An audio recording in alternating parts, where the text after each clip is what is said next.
सत श्री अकाल। IVF ਦੇ ਪੇਜ ਤੇ ਅੱਜ ਤੁਹਾਡਾ ਸਾਰਿਆਂ ਦਾ ਫਿਰ ਤੋਂ ਸਵਾਗਤ ਹੈ। IVF ਦੇ ਪੇਜ ਤੇ ਅੱਜ ਦਾ ਜਿਹੜਾ ਆਪਣਾ ਵਿਸ਼ਾ ਹੈ ਉਹ ਹੈ when to use donor egg embryos and sperm। इस टॉपिक ਨੂੰ ਜਾਣਨ ਦੇ ਲਈ ਆਓ ਮਿਲਦੇ ਡਾਕਟਰ ਮਾਧਵੀ ਅਰੋੜਾ ਸੇਠੀ ਜੀ ਨੂੰ ਤੇ ਡਿਸਕਸ ਕਰਦੇ ਹਾਂ ਆਪਣਾ ਅੱਜ ਦਾ ਵਿਸ਼ਾ। ਸਤਿ ਸ਼੍ਰੀ ਅਕਾਲ ਮੈਮ। ਸਤਿ ਸ਼੍ਰੀ ਅਕਾਲ ਜੀ। ਜਿਸ ਤਰ੍ਹਾਂ ਮੈਮ ਅੱਜ ਦਾ ਜਿਹੜਾ ਆਪਣਾ ਵਿਸ਼ਾ ਹੀ ਹੈ ਡੋਨਰ ਐਗ ਐਂਬਰੀਓਸ ਐਂਡ ਸਪਰਮ ਦੇ ਰਿਗਾਰਡਿੰਗ, ਤਾਂ ਸਭ ਤੋਂ ਪਹਿਲਾਂ ਅਸੀਂ ਪੁੱਛਣਾ ਚਾਹਾਂਗੇ ਕਿ ਡੋਨਰ ਐਗ ਐਂਬਰੀਓਸ ਆਪਾਂ ਕਿਸ ਕੰਡੀਸ਼ਨ ਵਿੱਚ ਵਰਤਦੇ ਹਾਂ, ਕਦੋਂ यूज करते हैं? डोनर एग एक सिचुएशन हो जाती है, डोनर एम्ब्रियो अलग सिचुएशन हो जाती है। सो अगर हम बात करते हैं पहले डोनर एग की, तो एग्स जब हम किसी और लेडी के लेके हम पेशेंट एक कपल में यूज करते हैं, उसको हम डोनर एग IVF साइकिल कहते हैं। तो वो किस किस सिचुएशन में यूज किया जाता है?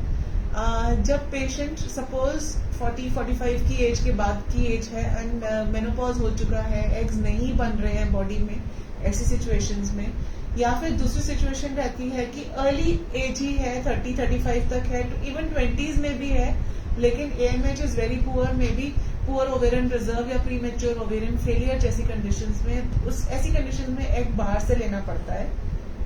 और कुछ कंडीशंस होती हैं कि पुअर एग क्वालिटी वाली सिचुएशन में भी एक बार पेशेंट अपना IVF करा चुका है एंड IVF इक्सी करते हुए एम्ब्रियोलॉजिस्ट ने खुद नोटिस किया है कि उसकी एग क्वालिटी बहुत पुअर है और उसके एग से जो एम्ब्रियोज बन रहे हैं उनकी क्वालिटी भी बहुत पुअर है या नहीं बन रहे हैं और रिजल्ट्स नहीं आए हैं, ऐसे केसेस में भी आप डोनर एग कंसिडर कर सकते हैं।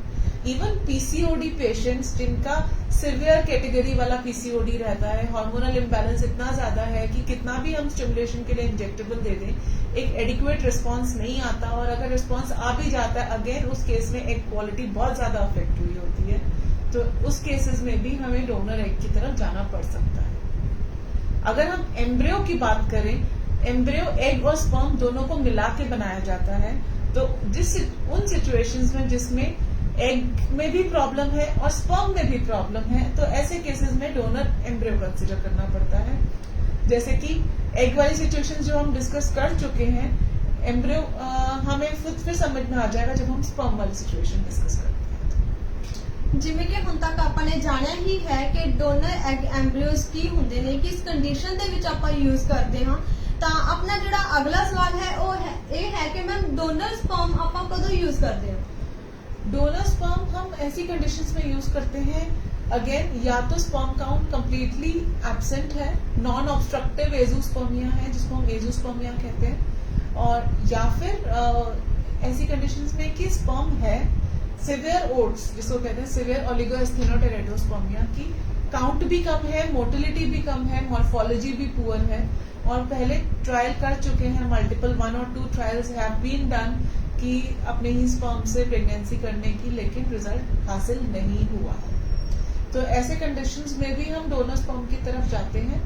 और नॉन ऑब्स्ट्रक्टिव मींस पेशेंट का स्पर्म काउंट निल है और हार्मोन्स भी इरेटिक हैं, उसके हार्मोन्स भी टुवर्ड्स हायर साइड जा रहे हैं, तो इट मींस इवन बॉडी में स्पर्म की प्रोडक्शन बंद हो गई है या रुक गई है या शुरू से नहीं है, ऐसे कंडीशंस में भी हम डोनर स्पर्म की तरफ जाते हैं।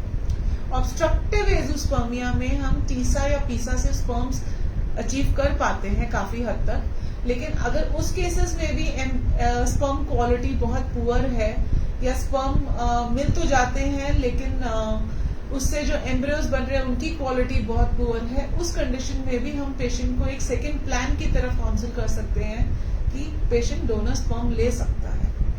तो इन कंडीशंस में डोनर स्पर्म, एक और कंडीशन रहती है जिसको हम एस्पर्मिया कहते हैं, because of some other medical conditions husband के अंदर सीमेन सैंपल बाहर ही नहीं आता है, there is absent sperm, and further investigation में अगर हमें पता चलता है again the sperm quality is really poor TESA PESA में, तो ऐसे केसेस में भी हम डोनर स्पर्म की तरफ जा सकते हैं।